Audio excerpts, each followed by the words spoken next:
बैठ जाओ। अरे कुर्सी के लड़ाई का कुर्सी छोड़ के वह खड़ा हो जाता है। नेता लोग एक बार कुर्सी पर बैठ जाता है तो उठता ही नहीं है। जनता बुर्बक को देखिए, कुर्सी मिला है छोड़ के खड़ा हो गया। ए भाई कुर्सी बैठो।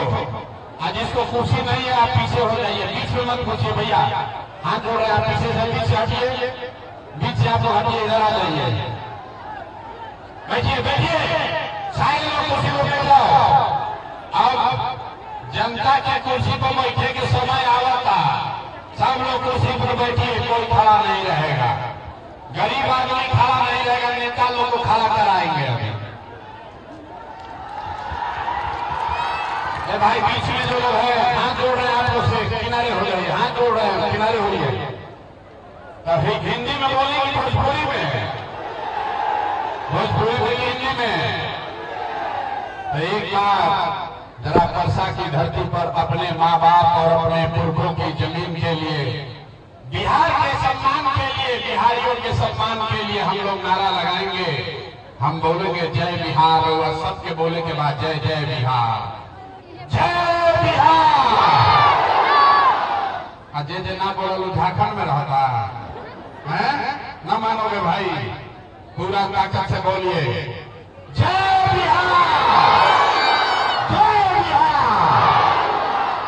हमारे नाम है प्रशांत किशोर, हम नेता ना है। एगो सवाल बनी सब आदमी इतना गर्मी में कि समझ के कि कोनो नेताजी यहाँ प्रशांत किशोर नया दल बनैले बाड़ा, जेकर नाम बा जल्द सुराग, एकर चुनाव छिनवा स्कूल के बस्ता। नेताजी कहिए कि सब लोग बस्ता पर वोट दो जा, तो हमने क्या आवल जाए तो परसा के छपरा के बिहार के विकास कल जाए। तो भैया ये सब बात ना हो जा, हम वोट ना मांगी। वो सोच रहे वाली कि नेताजी वोट होगी हम कहिए कि हम नौली गली बनवाई, के राशन कार्ड दिलवाई। तो भाई हम नौली गली ना बनवाई, राशन कार्ड भी नहीं बांटते हैं, आपका कोई मदद भी नहीं करेंगे। ये मछली बांटने का अभियान नहीं है, आपको मछली मारने सिखाने का अभियान है। हम वोट ना मांगी। वोट क्यों नहीं मांगते हैं? ए भाई वोट मांगे वाला लगभग 10 एक दो बरिस में कोई न कोई रवा यहाँ आते बा, जे आई है कहलस कि हमरा के वोट दे दो, हम आई ना तो तहार सब कामे हो जाए। ये सुन सुन के जीवन भर से हम रवा वोट देले जाता नहीं जा। पहले 40-45 बरिस तक हमने के कांग्रेस के जितैनी जा, फिर 15 बरस गरीब के बेटा लालू जी के राजा बनावल गई। अभी 20 बरिस से नीतीश बाबू कुर्सी पर बैठल बड़ा, दिल्ली में हमने के मोदी जी के भी जिता के देख लेनी जा। राव जिंदगी, राव लड़कन के जिंदगी ना सुधर। तब आई बड़ा कोनो प्रशांत किशोर रउआ हमार बात सुन, हमरा पर भरोसा करके हमरा के वोट दे, तो एक का गारंटी बा कि जीतला के बाद हम रउआ संगे धोखा ना करो। ए भाई वोट से पहले तो सब बढ़िया बतियावेला, वोटवा के बाद आपका गला काटता है। इसीलिए हम वोट नहीं मांगते हैं। लेकिन अभी 15 मिनट में रउआ सबके एगो रास्ता बताई, गरीबी से निकले के रास्ता। वो रास्ता अगर रउआ सीख ली तो फिर जकरा के मन होके ओकरा के वोट दे दी, वोट जकरा के निमन लागे ओकरा के दे दी। लेकिन जो रास्ता अभी क्या बताई वैसे वोट दे तो और कुछ होके चाहे ना, आप सभी के लिए, आपके बच्चों के लिए इसी परसा में, यही सारण बिहार में बढ़िया पढ़ाई और रोजगार का व्यवस्था निश्चित तौर पर हो जाएगा। और अगर ना होके तो मुखिया जी के ना, विधायक जी के ना, सांसद मंत्री का नहीं, अपना बेटा, अपना भाई प्रशांत किशोर का गला पकड़िएगा। अब भाषण हो गई खत्म, अब गरीबी से निकले के रास्ता के पढ़ाई हुई शुरू। अब जितना देर पढ़ाई हुई 15 मिनट लागी, 15 मिनट लागे के बाद भैया अब कोई आपस में बात ना करी, कोई ताली भी ना बजाई, नारा भी ना लगाई। सब आदमी अभी 15 मिनट में अपने आंख के सामने देखिए कि आपके गरीबी का, बदहाली का कारण क्या है और इससे निकलने का रास्ता, उपाय क्या है। ठीक अगर बुझाई तो 15 मिनट के बाद जब सुराज के हाथ पकड़ ले, और ना बुझाई थी तो जैसे जिंदगी चलता वैसे चलाई। तब भाषण खत्म, रउआ से 3 गो सवाल पूछो। हर आदमी के वो अपना जगह से ही हाँ या ना जोर से बोले के बाद, जवाब देते समय हाथ उठावे के बाद, हाथ काहे उठावे के बाद, सब गरीब से गरीब आदमी को समझना है हाथे में सब दम बा, एकरे में खेला बा। यही हाथ से जेकरा के रउआ बटन दबा देंगे उहे राजा बन जाए। लोकतंत्र में सबसे ज्यादा ताकत आपके गरीब के हाथ में है। जिसका बटन दबाइएगा वही राजा बनेगा। तब रास्ता रउआ के सिखाई कि कैसे बटन दबावे के बाद कि गरीबी खत्म हो। तो सब आदमी एक, अब आपस में बात मत कीजिए, गर्मी लागत बिना नहीं हाथे के। यही गर्मी में 50 लाख बिहार के लड़का रउआ घर के समान, बेटा, पति किसी फैक्ट्री में जाके अपना हड्डी गला रहा है, मजदूरी कर रहा है, अपना पेट काटता है कि घरे 6,000 8,000 भेजो तो बाल बच्चा खाई है। और रउआ 15 मिनट गर्मी लागता तो उहा को में भइल बानी। गर्मी बर्दाश्त कीजिए, गरीबी से निकलना है तो गर्मी बर्दाश्त कीजिए। 15 मिनट में रास्ता सीख कर जाइए। सब लोग सोच कर बताइए, आपके गांव पंचायत में और कुछ हो या न हो, आप सभी के लिए, आपके बच्चों के लिए बढ़िया पढ़ाई या रोजगार का व्यवस्था होना चाहिए कि नहीं होना चाहिए। सबके हाथ ना उठा, हाथ उठाकर बोलना है, होके के चाहिए कि ना होके के चाहिए। पढ़ाई रोजगार होना चाहिए कि नहीं होना चाहिए, होके के चाहिए। अरे भाई, ऐजा परसा के आदमी कितना समझदार बना। हम नारवा के सिखाएंगे, आप चाहे पढ़े लिखे हैं या अनपढ़, अगड़े हैं या पिछड़े, हिंदू है या मुसलमान, अमीर है या गरीब, महिला है या पुरुष, सबने कहा कि ना भैया और कुछ होके चाहे ना, लेकिन हमने के लड़कन के, हमने के पढ़ाई और रोजगार जरूर होके के चाहे। इतना बात तो सबके बुझाता कि अगर आपके बच्चे के लिए, आपके लिए बढ़िया पढ़ाई रोजगार हो जाए तो कोई मुखिया बनो, कोई विधायक बनो, लालू बने, नीतीश बने, मोदी बने, प्रशांत किशोर बने, अगर आपके बच्चे के लिए बढ़िया पढ़ाई रोजगार हो जाए तो आपका जीवन सुधर जाएगा। ये बात पहले से सबके मालूम बा, फिर इतना दुर्दशा काहे बा अभी हम दिखावता नहीं। सब आदमी एक बार अपने अपने बच्चों का चेहरा याद कीजिए। सब आदमी अपना लड़कन के चेहरा याद कर लीजिए और अपना लड़कन के नाम पर एक बार ईमानदारी से बताएं, आप में से किसने जीवन में एक बार भी अपने बच्चों के पढ़ाई रोजगार के लिए वोट दिया है?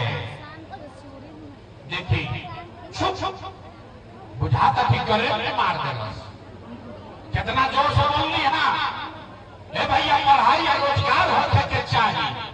अरे भाई, रउआ बैठ के कोई लालू के गरियावता, कोई मोदी के, कोई नीतीश के, कोई मुखिया के, कोई विधायक के, कोई सांसद के, आपने तो अपने बच्चों के पढ़ाई रोजगार के लिए आज तक वोटे नहीं दिया तो दूसरा के गाली काहे देता नहीं।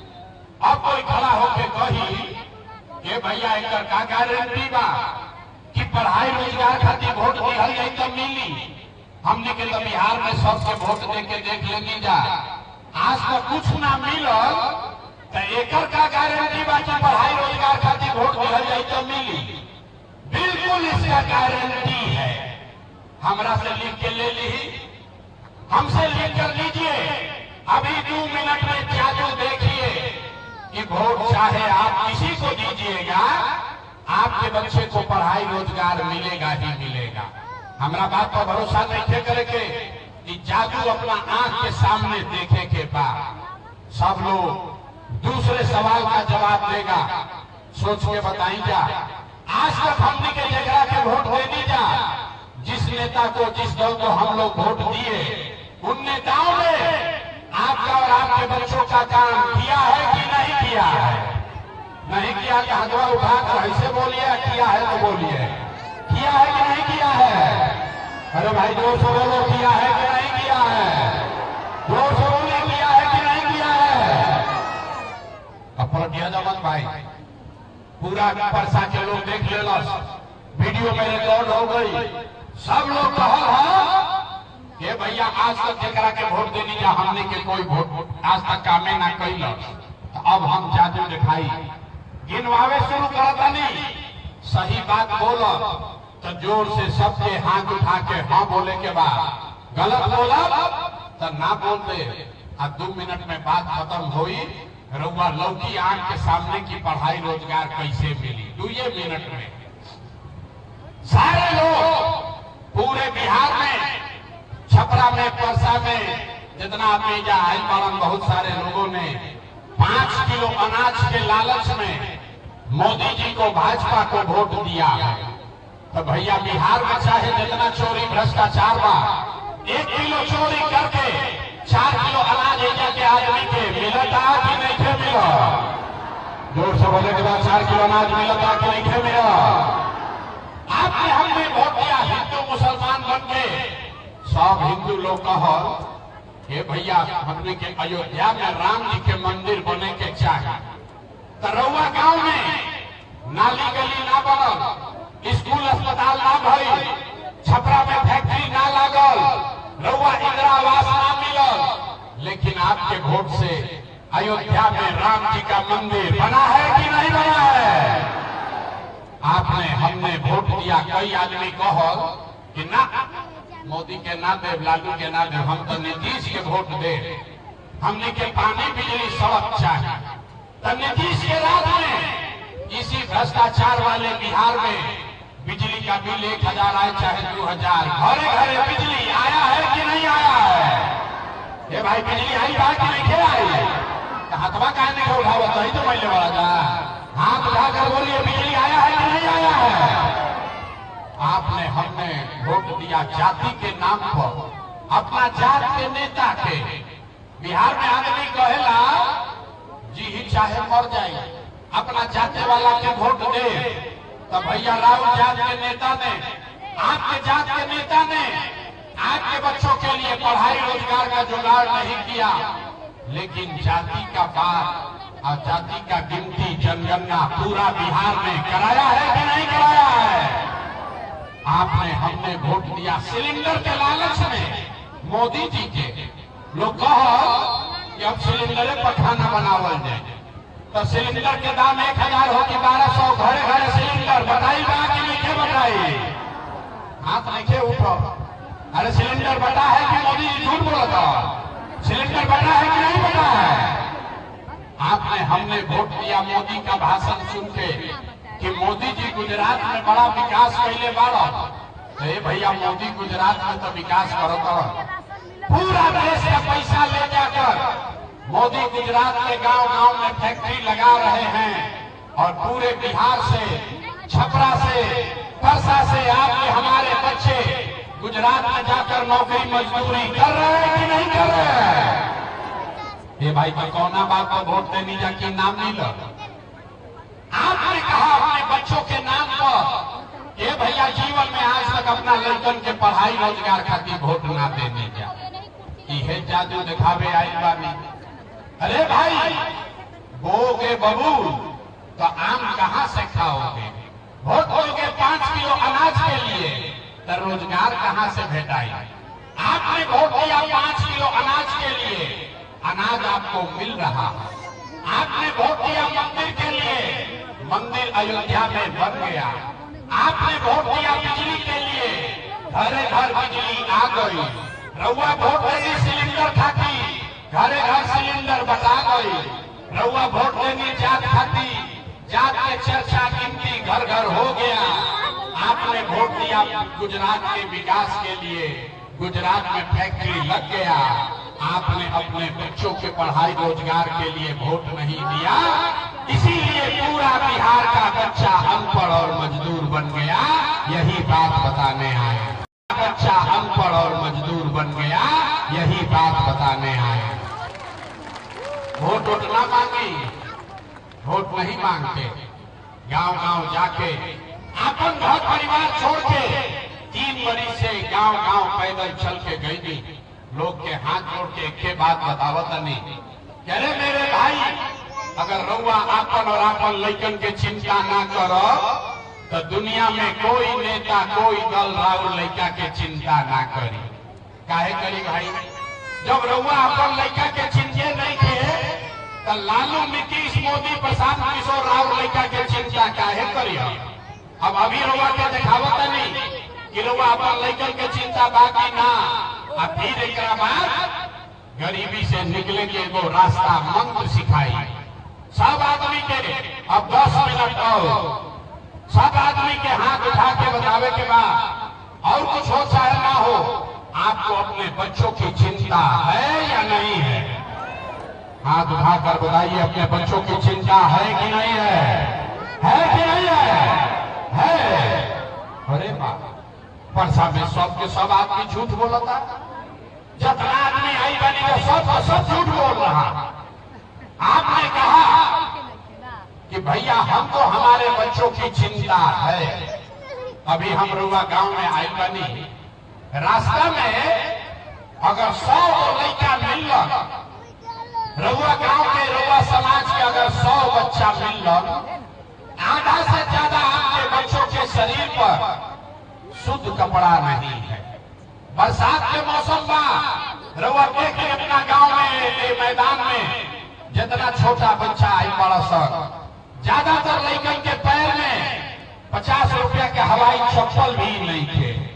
लोग से पूछता नहीं, अरे भाई अपना लड़का के का हाल कैले बाड़ो, कम से कम चप्पल काहे नहीं खरीदो, कपड़ा काहे नहीं पहनाव।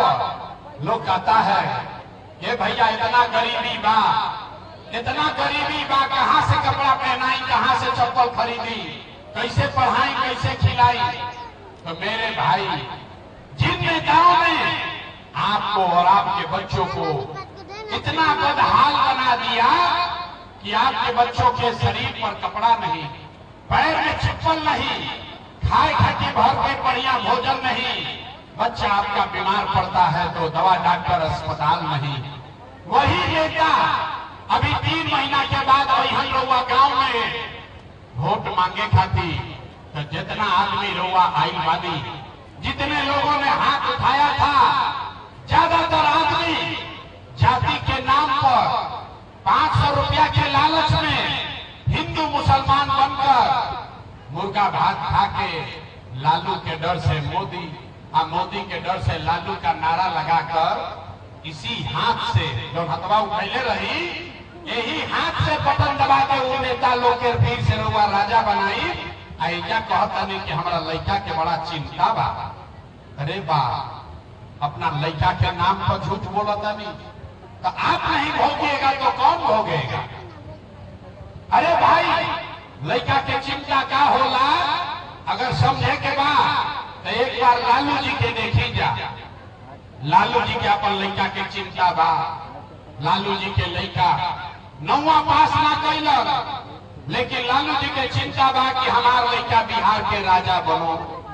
हम ये बात कहता नहीं तो कुछ आदमी के बुझाता कि हम लालू जी के शिकायत करता नहीं। ना रे भाई, हम तो लालू जी के तारीफ करता नहीं।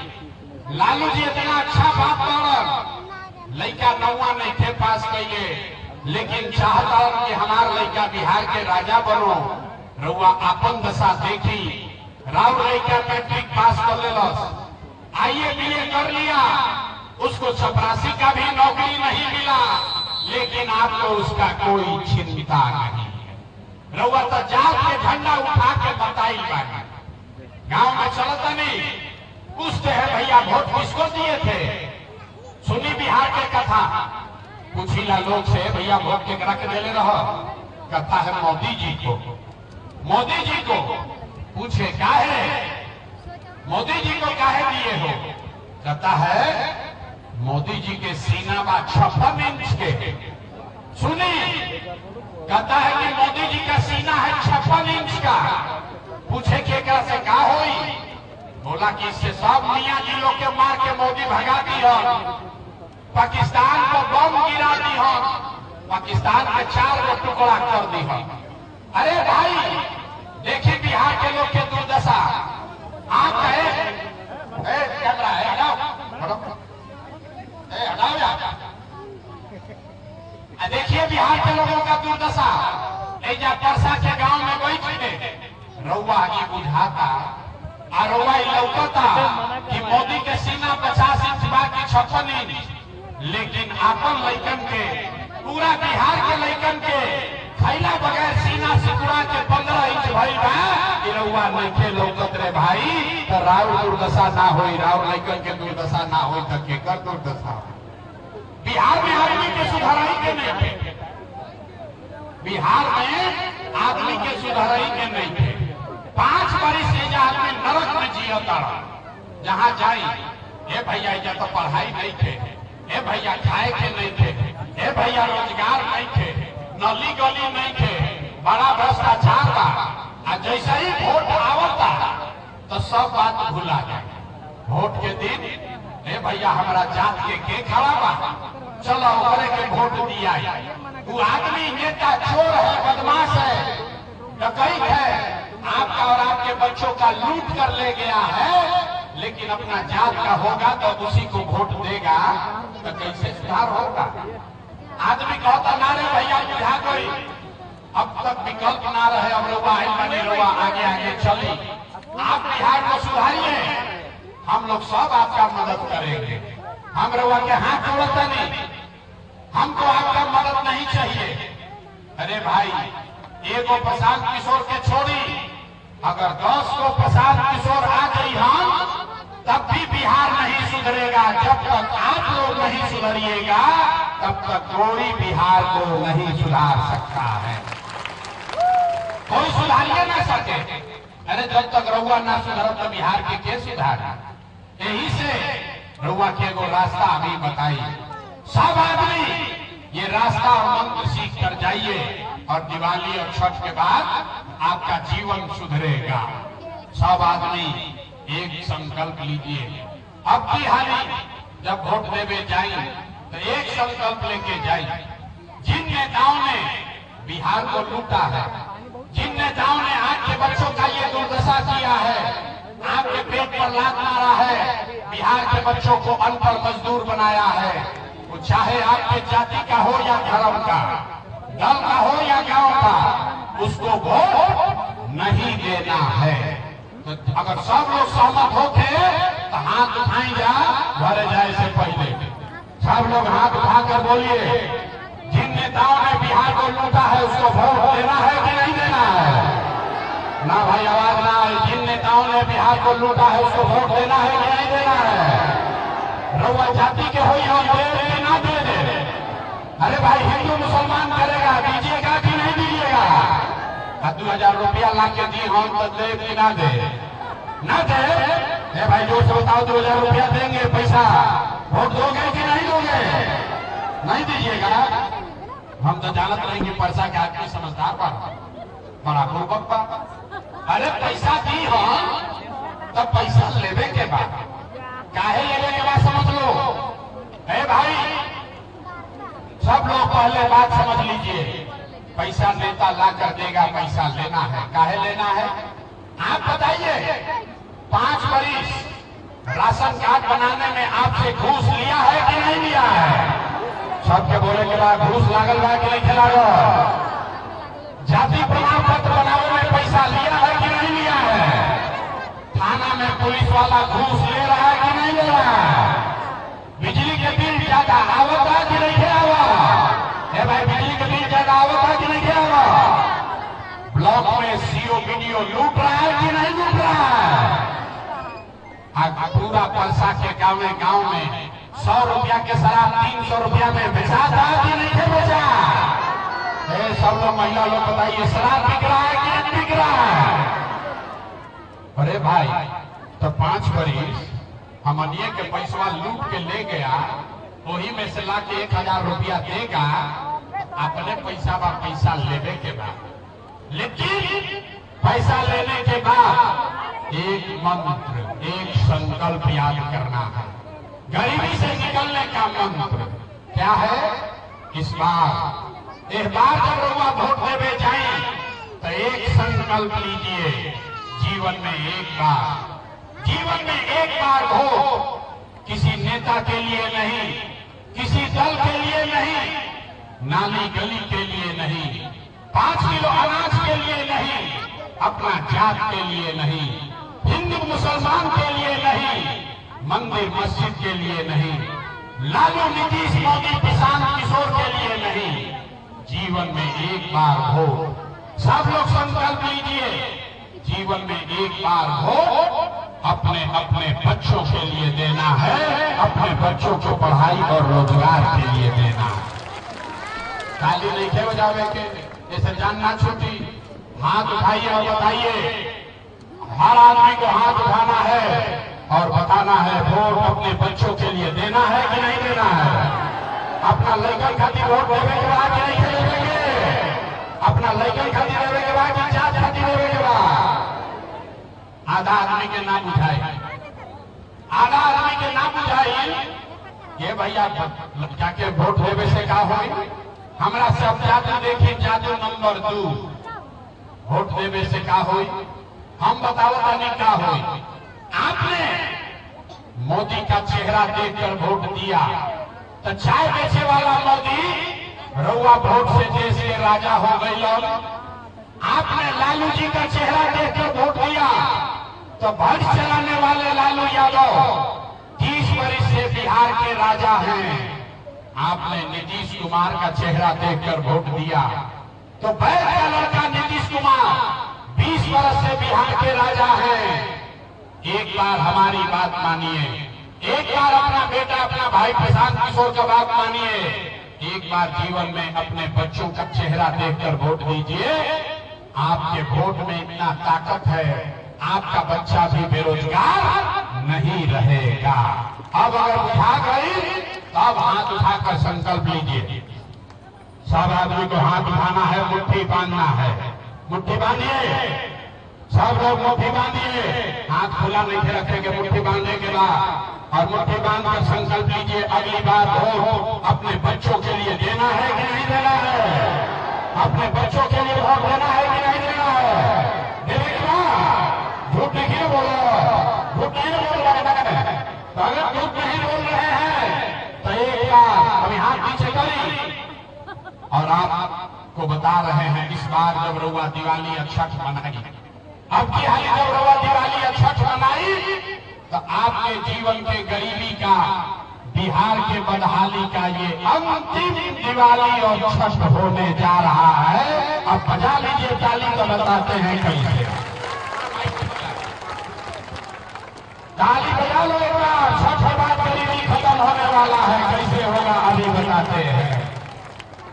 छठ के बाद, छठ के बाद ऐसा क्या हुई अभी 2 मिनट में देख ली क्या हो।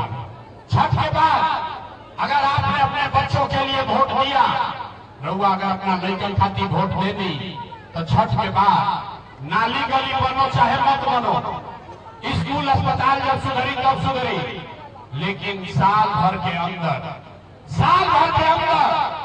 जितना रउआ घर के सामान मेहमान बाहर मजदूरी करे, जो बच्चे आपके यहाँ पढ़ लिख कर बेरोजगार बैठे हैं उसको नौकरी मिले या न मिले, लेकिन सभी के लिए कम से कम 10 से 12 हजार रुपया के रोजी रोजगार की व्यवस्था ये बिहार में करके दे दिहल जाई। होके के चाहिए कि ना होके के चाहिए, होके के चाहिए। अगर सबके 10-12 हजार के रोजी रोजगार हो जाए तो गरीबी कम हो कि ना हो?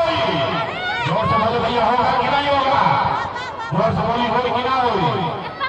तो प्रशांत किशोर के बेटा के तिलक ना हो, अब अगर बुझा गई तो गाँवे जाए के बाद और अपना पति के अपना बेटा के, भाई के, भतीजा के बतावे के बाद फोन करके, ये बचवा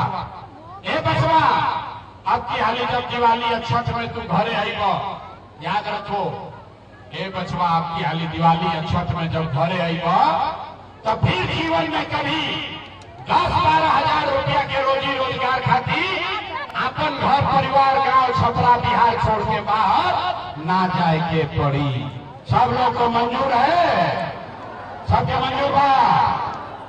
दूसरा संकल्प, जेकर जेकर उम्र 60 वर्ष से ज्यादा हो गई, अब वो मजदूरी ना कर सके, और नीतीश कुमार ओकरा के 400 रुपया देता पेंशन के नाम पर भी तय हुआ कि दिसंबर के महीना से, कार्तिक महीना से, छठ के 1 महीना बाद 60 वर्ष से ज्यादा उम्र के हर महिला पुरुष को 400 रुपया का भीख नहीं, 1100 रुपया का पेंशन नहीं, कार्तिक महीना से सबके 2000 रुपया महीना का पेंशन सम्मान राशि जरूर दिया जाएगा।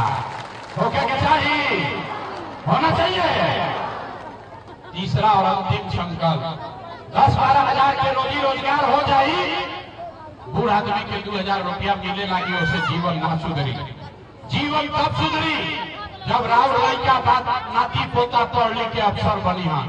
तो जब अब की हाली छठ के बाद अगर आपने अपने बच्चों के लिए वोट दिया तो फिर छठ के बाद गरीब के पास ये अवसर होगा कि आप अपने बच्चे को, अभी गरीब के लड़का जाता सरकारी स्कूल में पढ़े, वो पढ़त नहीं थे, खिचड़ी खैलस घरे आ गई। तय भाई कि दिसंबर से गरीब के पास ये अवसर होगा, आप अपने बच्चा को प्राइवेट अंग्रेजी स्कूल में भेजिए।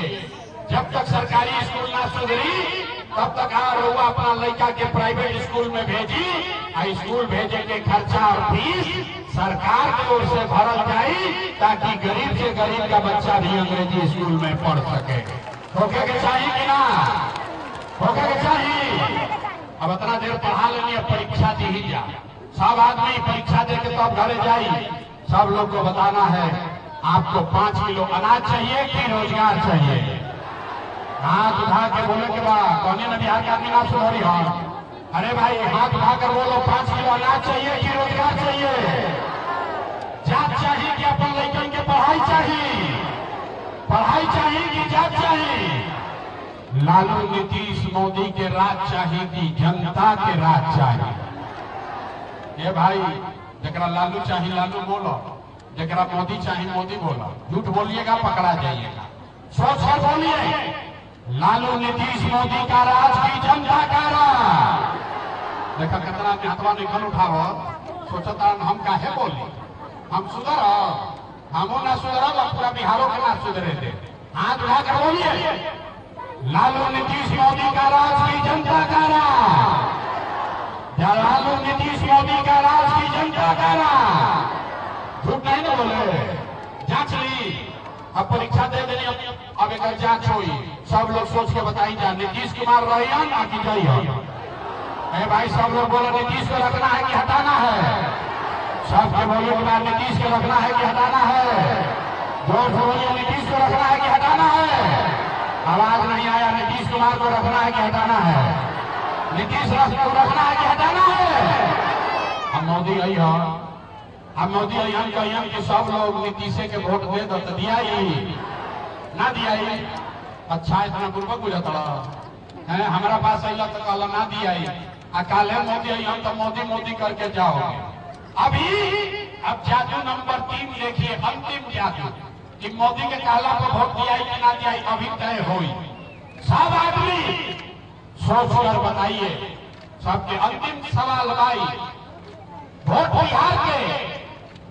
बिहार के तो फैक्ट्री कहाँ लागे के चाहिए, बिहार में कि गुजरात में? सवाल पहले सुन लो भाई, सब लोग सुनकर बताइए। वोट बिहार का तो फैक्ट्री कहाँ लगना चाहिए, बिहार में कि गुजरात में? सबके बोले बोला बिहार में कि गुजरात में? बिहार में कि गुजरात में? आवाज में क्या हुआ, बिहार में कि गुजरात में? बिहार में कि गुजरात में? अच्छा तो जे मोदी के वोट देने वाला जा, सब लोग बताओ 15 वर्ष में मोदी ने फैक्ट्री कहाँ लगाया? बिहार में कि गुजरात में?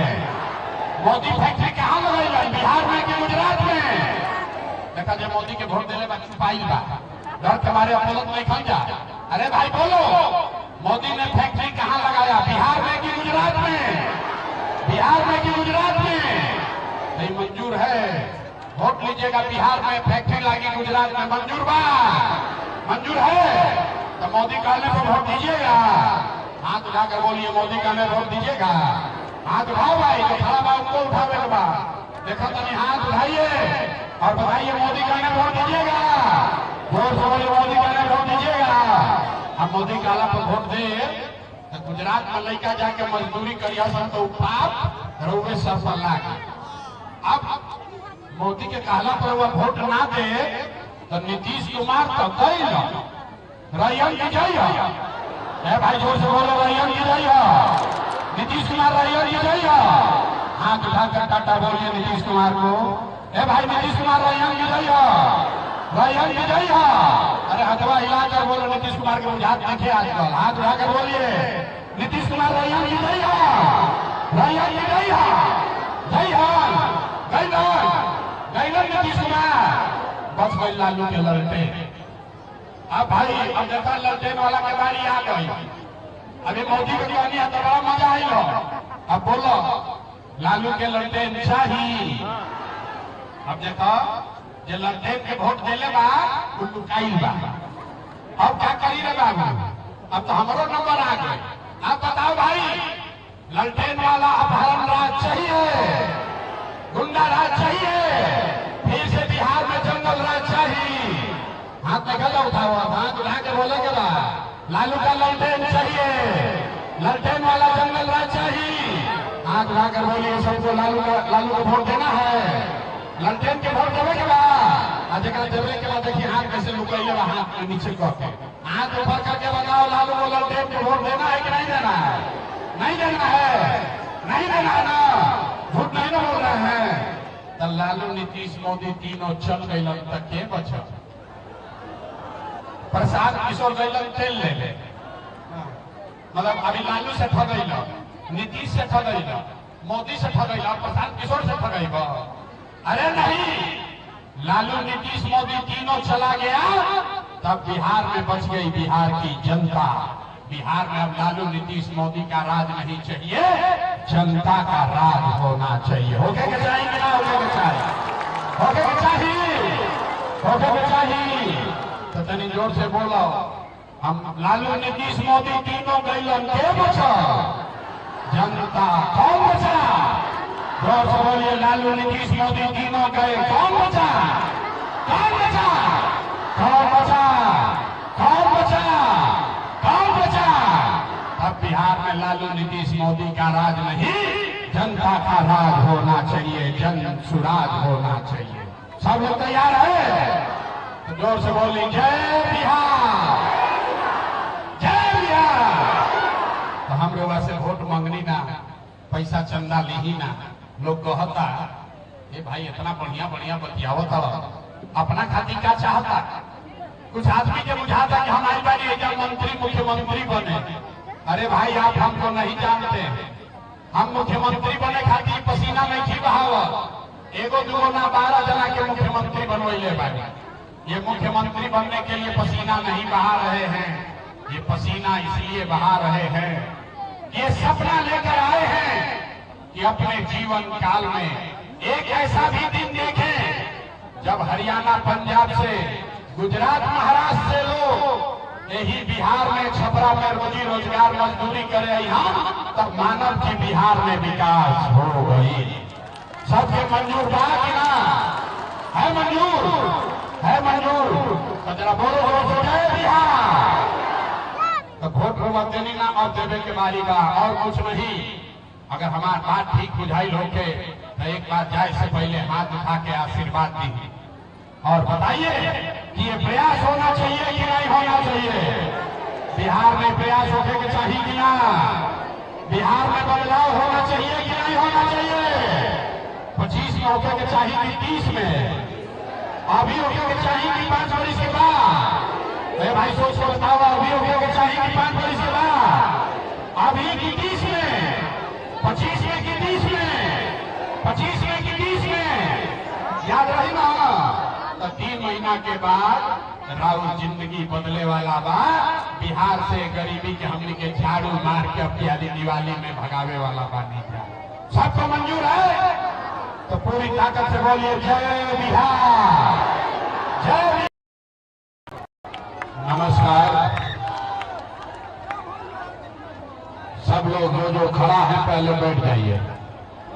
मेरे भाई बैठ जाओ, कुर्सी पर बैठ जाओ।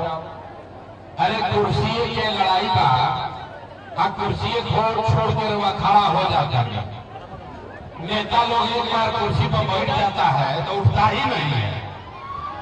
आज जनता पूर्वक को देखिए, कुर्सी मिला है छोड़ के खड़ा हो गया। ए भाई कुर्सी बैठो। आज इसको कुर्सी नहीं है, आप पीछे हो जाइए, बीच में मत पूछिए भैया, हाथ जोड़ रहे आप पीछे से पीछे हटिए, बीच से आप लोग हटिए, इधर आ जाइए।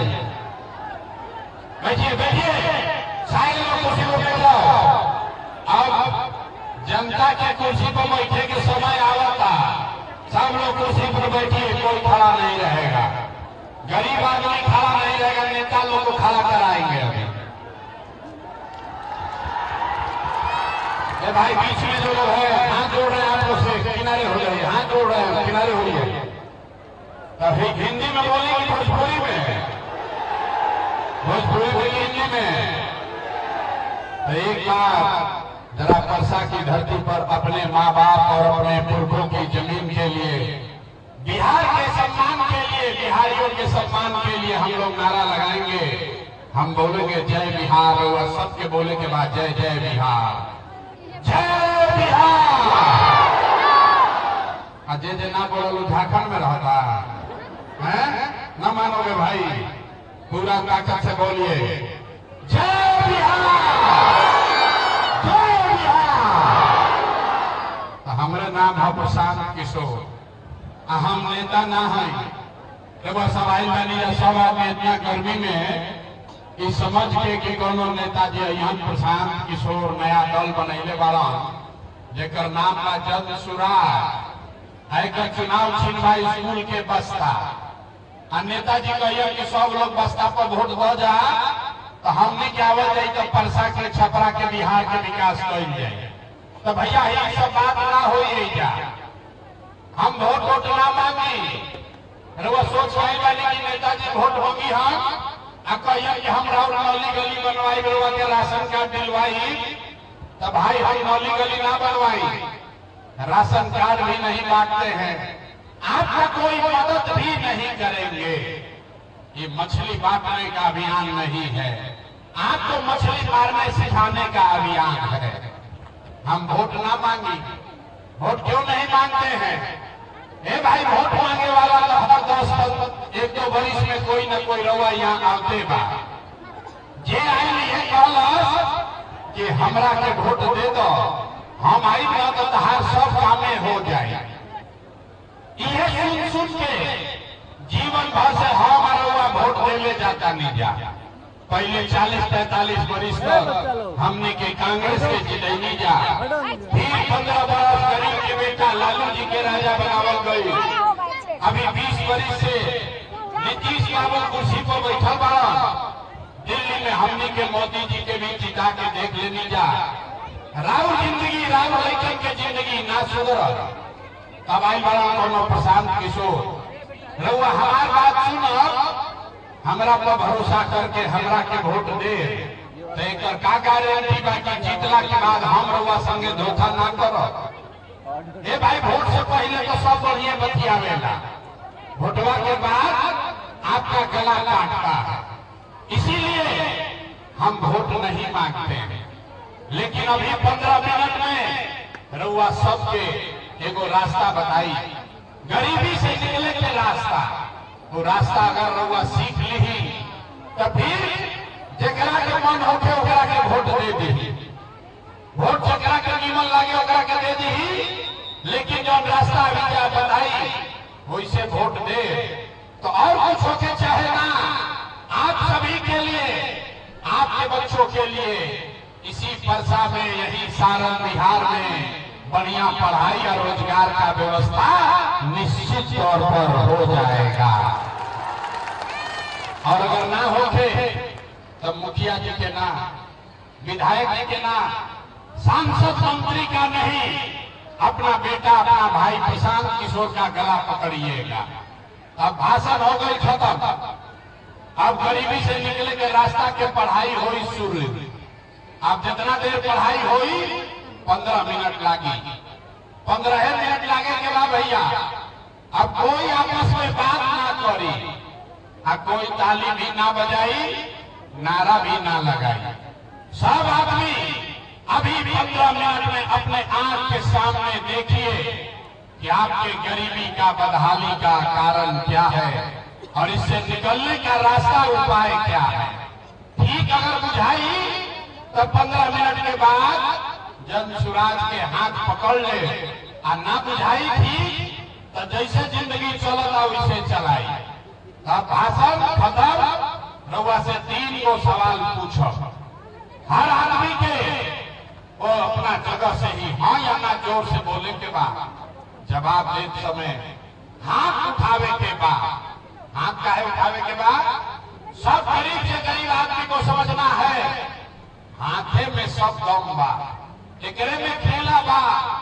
यही हाथ से जेकरा के रउआ बटन दबा देगे उहे राजा बन जाए।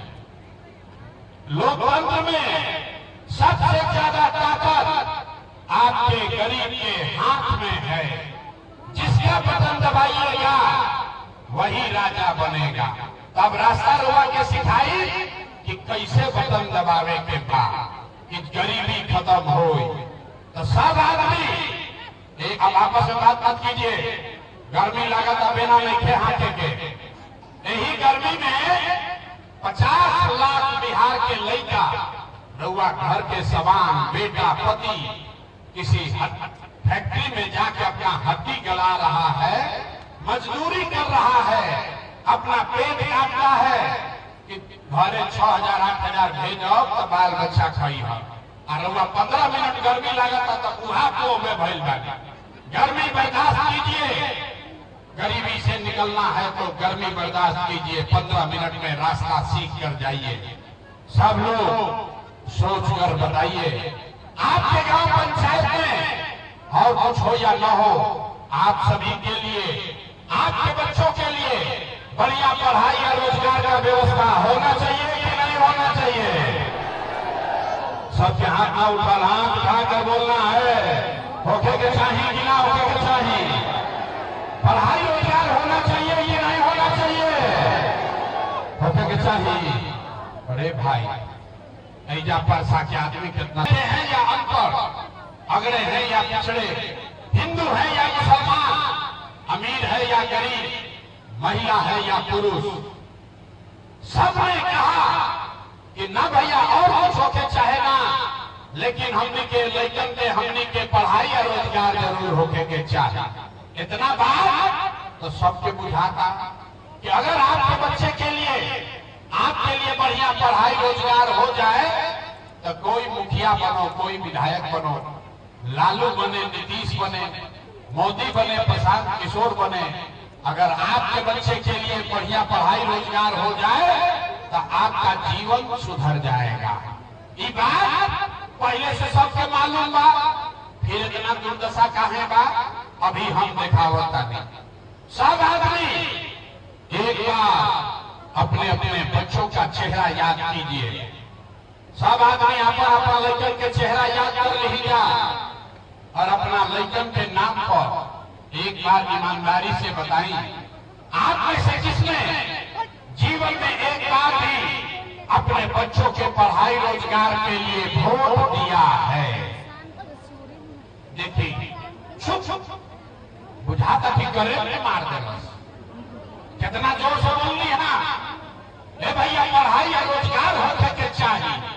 अरे भाई रउआ बैठ के कोई लालू के गरिया बता, कोई मोदी के, कोई नीतीश के, कोई मुखिया के, कोई विधायक के, कोई सांसद के, आपने तो अपने बच्चों के पढ़ाई रोजगार के लिए आज तक वोटे नहीं दिया तो दूसरा के गाली काहे देता नहीं? अब कोई खड़ा होके कही कि भैया एक का गारंटी बा कि पढ़ाई रोजगार यही तो मिली। हमने के तो बिहार में सबसे वोट दे के देख लेंगे जा, आज तक कुछ ना मिल गारंटी बा कि वोट दिया जाए तो मिली। बिल्कुल इसका गारंटी है। हमरा से लिख के ले ली, हमसे लिख कर लीजिए। अभी 2 मिनट में जादू देखिए कि वोट चाहे आप किसी को दीजिएगा, आपके बच्चे को पढ़ाई रोजगार मिलेगा ही मिलेगा। हमरा बात पर भरोसा नहीं करके कि जादू अपना आंख के सामने देखे के बाद सब लोग दूसरे सवाल का जवाब देगा। सोच के बताई जा, आज तक हमने के जगह के वोट देनी जा, जिस नेता को जिस दल को हम लोग वोट दिए, उन नेताओं ने आपका और आपके बच्चों का काम किया है कि नहीं किया है? नहीं किया कि हाथवा उठाकर ऐसे बोलिए, किया है तो बोलिए, किया है कि नहीं किया है? अरे भाई जोर से बोलो, किया है कि नहीं किया है? जोर से बोले, किया है कि नहीं किया है? अब पलटिया जमन भाई, पूरा परसा के लोग देख लेना, वीडियो में रिकॉर्ड हो गई। सब लोग कहल है कि भैया आज तक जरा के वोट देनी जा, हमने के कोई वोट आज तक कामे ना कैल, अब हम जादू दिखाई गिनवावे शुरू करता नहीं। सही बात बोलो तो जोर से सबके हाथ उठा के हाँ बोले के बाद, गलत बोला तो ना बोल दे। अब 2 मिनट में बात खत्म हुई। रउआ लौकी आंख के सामने की पढ़ाई रोजगार कैसे मिली 2 मिनट में।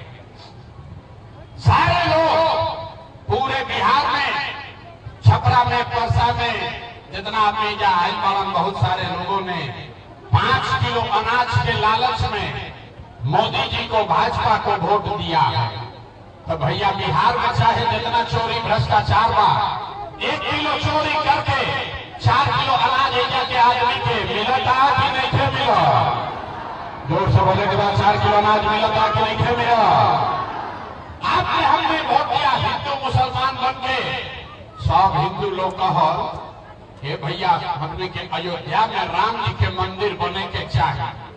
तो रउआ गांव में नाली गली ना बनल, स्कूल अस्पताल ना भई, छपरा में फैक्ट्री ना लागल, रउआ इंदिरा आवास ना मिलल, लेकिन आपके वोट से अयोध्या में राम जी का मंदिर बना है कि नहीं बना है? आपने हमने वोट दिया। कई आदमी कहल कि ना मोदी के ना दे, लालू के ना दे, हम तो नीतीश के वोट दे। हमने के पानी बिजली सड़क चाहिए। तो नीतीश के राज में इसी भ्रष्टाचार वाले बिहार में बिजली का बिल 1000 आए चाहे 2000, घरे घरे बिजली आया है कि नहीं आया है? ये भाई बिजली आई बात की नहीं आई? हाथवा का नहीं उठावत ही तो मैले वाला जा, हाथ उठाकर बोलिए बिजली आया है कि नहीं आया है? आपने हमने वोट दिया जाति के नाम पर, अपना जात के नेता के। बिहार में आदमी कहेला जी ही चाहे मर जाए, अपना जाते वाला के वोट दे।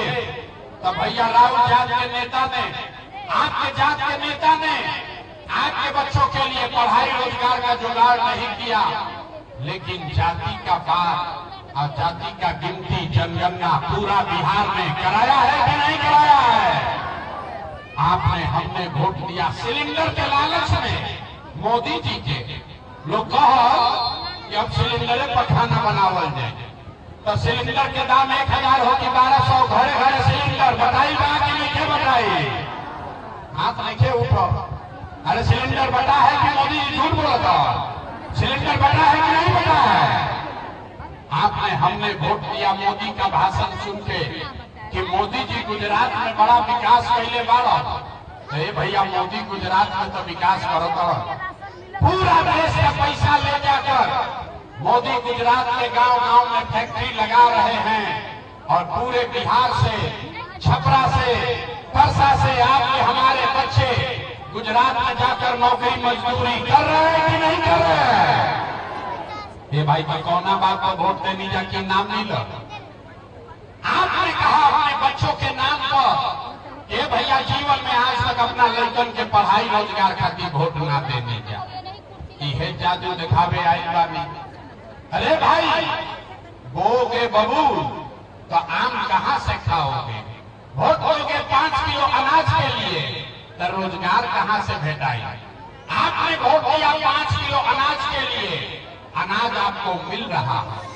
आपने वोट दिया मंदिर के लिए, मंदिर अयोध्या में बन गया। आपने वोट दिया बिजली के लिए, घरे घर बिजली आ गई। रउआ वोट देंगे सिलेंडर खाती, घरे घर सिलेंडर बटा गई। रउआ वोट देंगे जात खाती, जात के चर्चा गिनती घर घर हो गया। आपने वोट दिया गुजरात के विकास के लिए, गुजरात में फैक्ट्री लग गया। आपने अपने बच्चों के पढ़ाई रोजगार के लिए वोट नहीं दिया, इसीलिए पूरा बिहार का बच्चा अनपढ़ और मजदूर बन गया। यही बात बताने आए, बच्चा अनपढ़ और मजदूर बन गया, यही बात बताने आए। वोट ना मांगी, वोट नहीं मांगते। गांव गांव जाके अपन घर परिवार छोड़ के 3 बरिस से गांव गांव पैदल चल के गई थी। लोग के हाथ जोड़ के एक बात बतावत नहीं, अरे मेरे भाई, अगर रउआ आपन और आपन लइकन के चिंता ना करो तो दुनिया में कोई नेता कोई दल राउर लइका के चिंता ना करी। काहे करी भाई? जब रउआ आपन लइका के चिंते नहीं थे तो लालू नीतीश मोदी प्रशांत किशोर राउर लइका के चिंता काहे करी? अब अभी रउआ के दिखावत नहीं कि रउआ अपन लइकन के चिंता बाकी ना। अब फिर एक बाद गरीबी से निकले के एगो रास्ता मंत्र सिखाई सब आदमी के। अब 10 मिनट और सब आदमी के हाथ उठा के बतावे के बाद और कुछ हो चाहे ना हो, आपको अपने बच्चों की चिंता है या नहीं है? हाथ उठाकर बताइए, अपने बच्चों की चिंता है कि नहीं है? है कि नहीं है? अरे बाप, परसा में सब के सब आदमी झूठ बोलता। जितना आदमी आई बनी तो सब झूठ बोल रहा। आपने कहा कि भैया हमको हमारे बच्चों की चिंता है। अभी हम रुआ गांव में आई बनी, रास्ता में अगर 100 लड़का मिल रुआ गांव के रुआ समाज के अगर 100 बच्चा मिल, आधा से ज्यादा आपके बच्चों के शरीर पर शुद्ध कपड़ा नहीं है। बरसात के मौसम में रउआ देखे अपना गांव में मैदान में जितना छोटा बच्चा आई बड़ा सर, ज्यादातर लड़कन के पैर में 50 रुपया के हवाई चप्पल भी नहीं थे। लोग से पूछता नहीं, अरे भाई अपना लड़का के का हाल कैले बारो, कम से कम चप्पल काहे नहीं खरीद, कपड़ा काहे नहीं पहनाव। लोग कहता है ये भैया इतना गरीबी बा, इतना गरीबी बा, कहां से कपड़ा पहनाई, कहां से चप्पल खरीदी, कैसे पढ़ाई, कैसे खिलाई। तो मेरे भाई, जिन नेताओं ने आपको और आपके बच्चों को इतना बदहाल बना दिया कि आपके बच्चों के शरीर पर कपड़ा नहीं, पैर में चप्पल नहीं, खाए खाती भर के बढ़िया भोजन नहीं, बच्चा आपका बीमार पड़ता है तो दवा डॉक्टर अस्पताल नहीं। वही नेता अभी 3 महीना के बाद वही रउआ गांव में वोट मांगे खाती, तो जितना आदमी रउआ आई बानी, जितने लोगों ने हाथ उठाया था, ज्यादातर आदमी जाति के नाम पर 500 रुपया के लालच में हिंदू मुसलमान बनकर मुर्गा भात खा के लालू के डर से मोदी और मोदी के डर से लालू का नारा लगाकर इसी हाथ से जो हथवा उठैले रही, यही हाथ से बटन दबा के वो नेता लोग के पीर से रुआ राजा बनाई। ऐजा कहता नहीं कि हमारा लड़का के बड़ा चिंता बा। अरे बा, अपना लड़का के नाम पर झूठ बोलता नहीं, तो आप नहीं भोगेगा तो कौन भोगेगा? अरे भाई, लड़का के चिंता का होला अगर समझे के बाद तो एक बार लालू जी के देखी जा। लालू जी के अपन लड़का के चिंता बा। लालू जी के लड़का 9वां पास ना कैलक, लेकिन लालू जी के चिंता बा कि हमार लड़का बिहार के राजा बनो। हम ये बात कहता नहीं तो कुछ आदमी के बुझाता कि हम लालू जी के शिकायत करता नहीं। ना रे भाई, हम तो लालू जी के तारीफ करता नहीं। लालू जी इतना अच्छा बात कर, लड़का 9वां नहीं थे पास कैले, लेकिन चाहता कि हमार लड़का बिहार के राजा बनो। रउआ आपन दशा देखी, राव लड़का मैट्रिक पास कर लेलस, आईए बीए कर लिया, उसको चपरासी का भी नौकरी नहीं मिला, लेकिन आपको उसका कोई चिंता नहीं है। रउआ तो जात के झंडा उठा के बताई बानी, गांव में चलता नहीं, पूछते हैं भैया वोट किसको दिए थे, सुनी बिहार के कथा, पूछीला लोग से भैया वोट के रख देले रहो, कहता है मोदी जी को। मोदी जी को पूछे काहे, मोदी जी को काहे दिए हो, कहता है मोदी जी के सीना बा 56 इंच के। सुनी, कहता है कि मोदी जी का सीना है 56 इंच का। पूछे केकरा से का होई, बोला कि इससे सब मियां जी लोग के मार के मोदी भगा दी हो, पाकिस्तान को बम गिरा दी हो, पाकिस्तान के 4 टुकड़ा कर दी हो। अरे भाई देखिए बिहार के लोग के दुर्दशा, आप कहे कैमरा है हटाओ, हटाओ यार, देखिए बिहार के लोगों का दुर्दशा। एजा परसा के गांव में बैठ के रउआ ये बुझाता और रउआ लौकता कि मोदी के सीना 50 इंच बाकी 56 इंच, लेकिन आपन लइकन के, पूरा बिहार के लइकन के खैला बगैर सीना सिकुड़ा के 15 इंच भइल बा। रउआ नइखे लौकत रे भाई, तो राव दुर्दशा ना होई, राव लइकन के दुर्दशा ना होई तो केकर दुर्दशा। बिहार में आदमी के सुधाराई के नहीं थे, बिहार में आदमी के सुधाराई के नहीं थे। 5 बरिस से आदमी नरक में जियता, जहां जाई ए भैया एजा तो पढ़ाई नहीं थे, ए भैया खाए के नहीं थे, ए भैया रोजगार नहीं थे, नली गली नहीं थे, बड़ा भ्रष्टाचार बा। जैसे ही वोट आवता तो सब बात भूला जाए। वोट के दिन ए भैया हमारा जात के खड़ा बा, चलो ओकरे के वोट दिया। वो आदमी नेता चोर है, बदमाश है, डकैत है, आपका और आपके बच्चों का लूट कर ले गया है, लेकिन अपना जात का होगा तो उसी को वोट देगा, तो कैसे सुधार होगा। आदमी कहता ना रे भैया बुझा कोई, अब तक विकल्प ना रहे, अब रउआ बने रउआ आगे आगे चली, आप बिहार को सुधारिए, हम लोग सब आपका मदद करेंगे। हम रउआ के हाथ जोड़ता नहीं, हमको आपका मदद नहीं चाहिए।